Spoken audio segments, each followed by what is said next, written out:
you. Good to see you. Thank you. Thank you. Thank you. Please have a seat, everybody. Thank you for joining us today. It is a privilege to be among this diverse group representing labor, unions, and non-for-profit organizations and advocates for our business community. And I am pleased to be here with our outstanding Vice President, Joe Biden.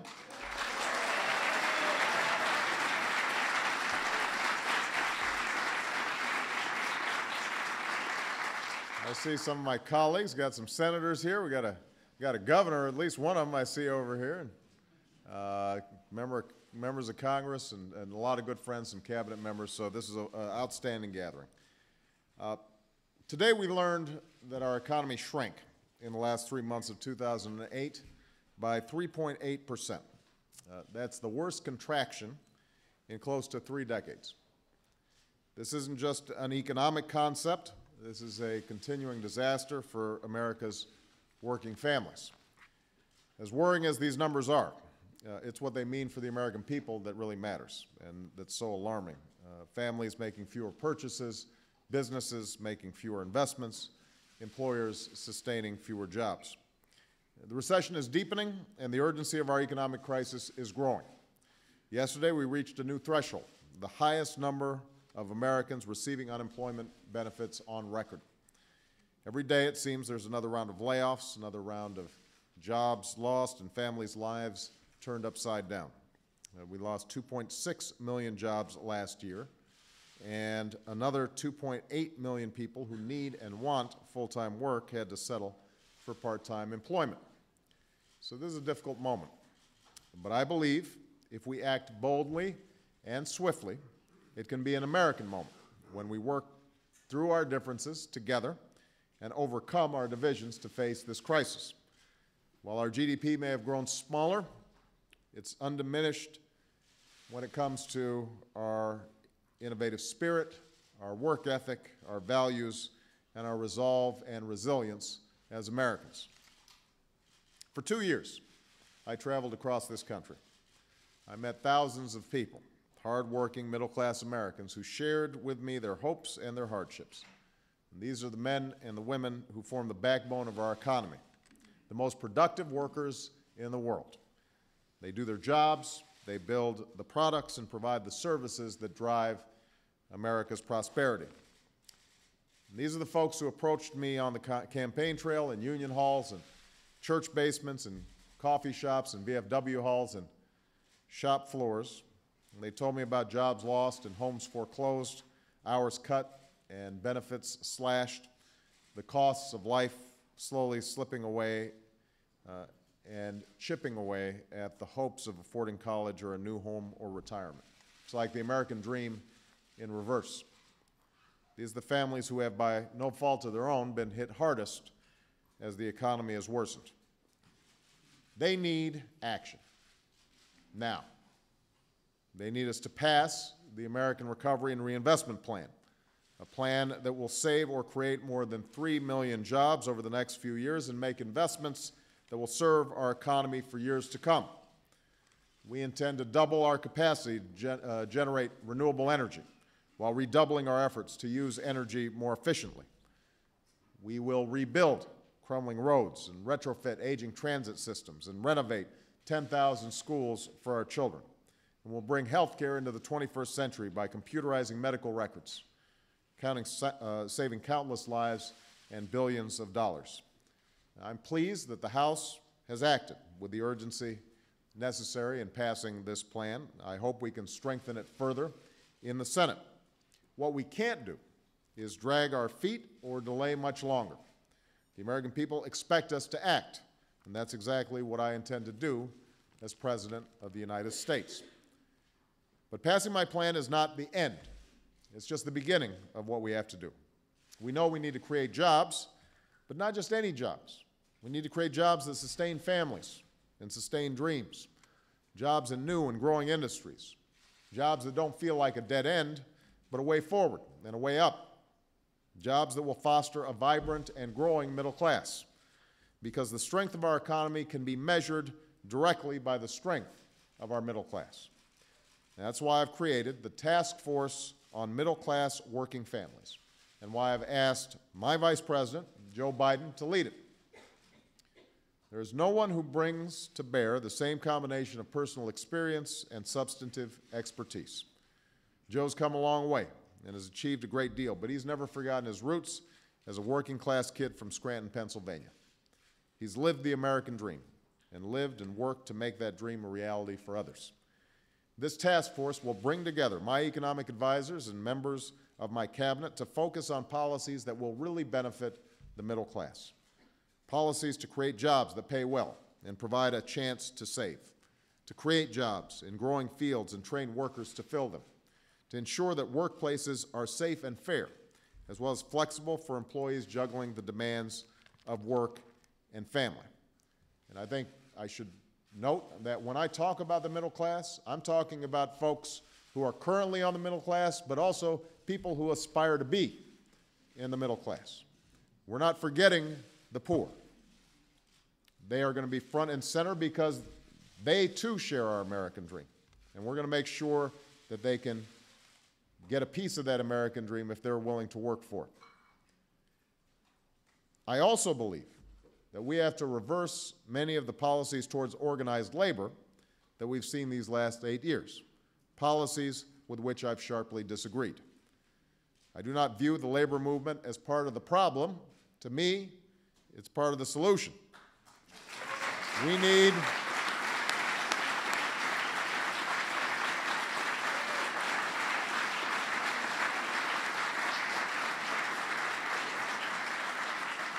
need to level the playing field for workers and the unions that represent their interests, because we know that you cannot have a strong middle class without a strong labor movement.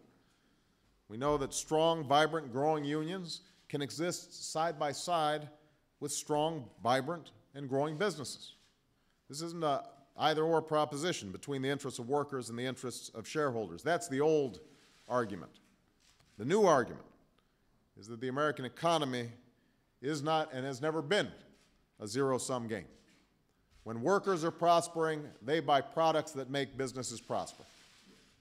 We can be competitive and lean and mean and still create a situation where workers are thriving in this country. So I'm going to be signing 3 executive orders designed to ensure that federal contracts serve taxpayers efficiently and effectively. One of these orders is going to prevent taxpayer dollars from going to reimburse federal contractors who spend money trying to influence the formation of unions. We will also require that federal contractors inform their employees of their rights under the National Labor Relations Act. Federal labor laws encourage collective bargaining, and employees should know their rights to avoid disruption of federal contracts. And I'm issuing an order so that qualified employees will be able to keep their jobs even when a contract changes hands. We shouldn't deprive the government of these workers who have so much experience in making government work. And we need to keep our energy focused and our eyes fixed on the real measure of our prosperity, the success of folks that Joe and I have met across this country who are working hard each and every day. I'm eager to see this task force in action. I'm eager to discuss its findings with Joe Biden and working with the people in this room. I intend to get this economy on track to create the jobs of the future and to make sure that the American people can achieve their dreams, not just for themselves, but for their children. So with that, let me introduce our chair of our Middle Class Task Force, my vice president, and the pride of Delaware, Joe Biden. Thank you, Mr. President. Thank you, Mr. President, for that generous introduction. It's a pleasure to see all of you here today. As we announced this task force on the middle class, folks, I want to thank the outstanding individuals, many of whom are in this room, members of Congress, members of labor, members of business, interest groups that are here representing nonprofits. I want to thank you all for being here today. it's good to see so many of my friends from our friends from organized labor as well. Welcome back to the White House.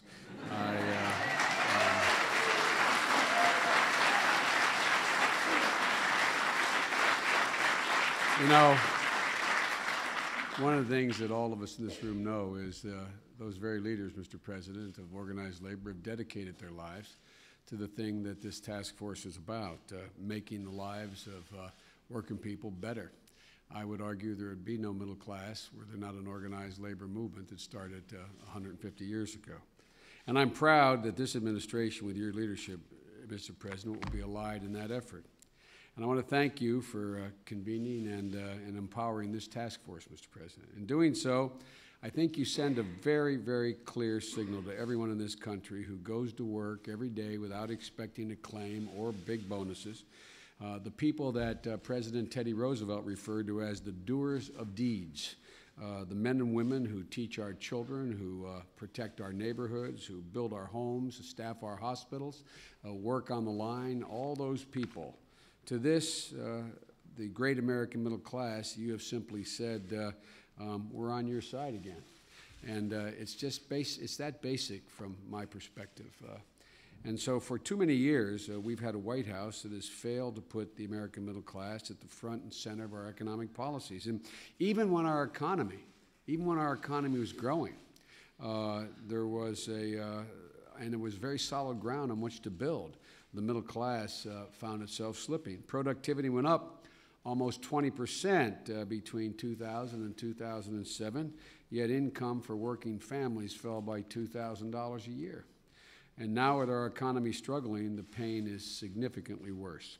Trillions of dollars in home equity, retirement savings, college savings, gone. And every day, more and more Americans are losing their jobs.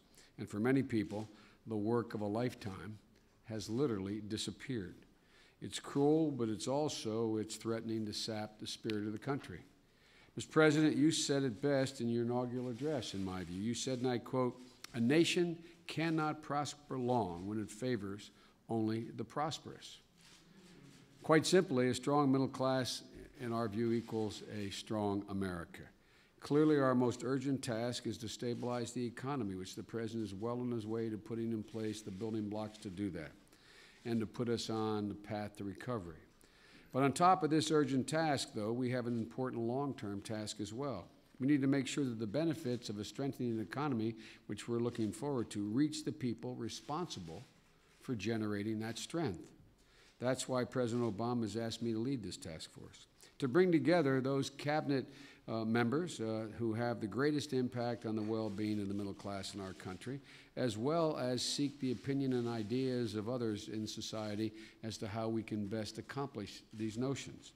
We'll be looking at everything from access to college at the Department of Education, to business development at the Department of Commerce, to child care and elder care with Health and Human Services, to restoring the balance in the workplace with the Department of Labor, and restoring labor's place with the Department of Labor.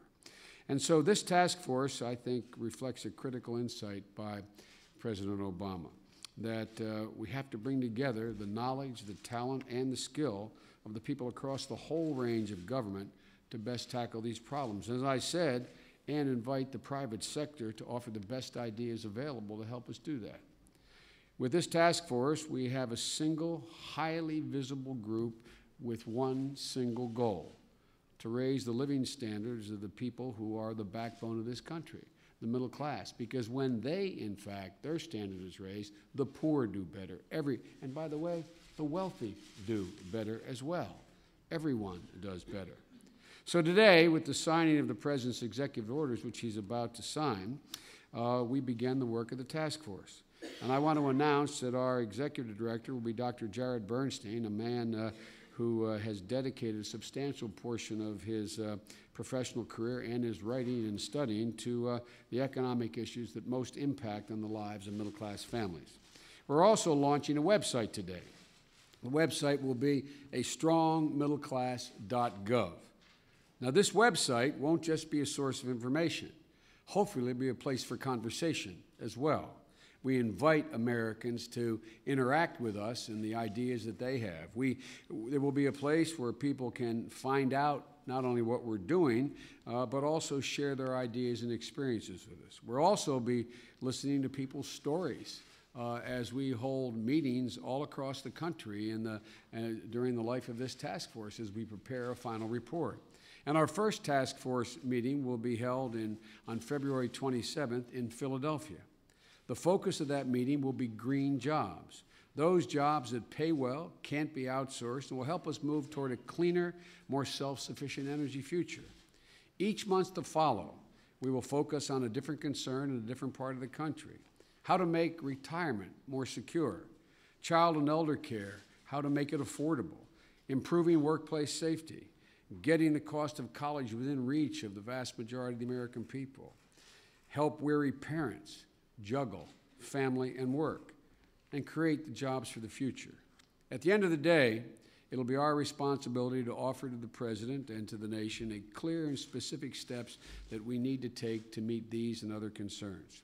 This task force, I might add, which coming out of the Vice President's office will be a bit unique, will be fully transparent, totally transparent.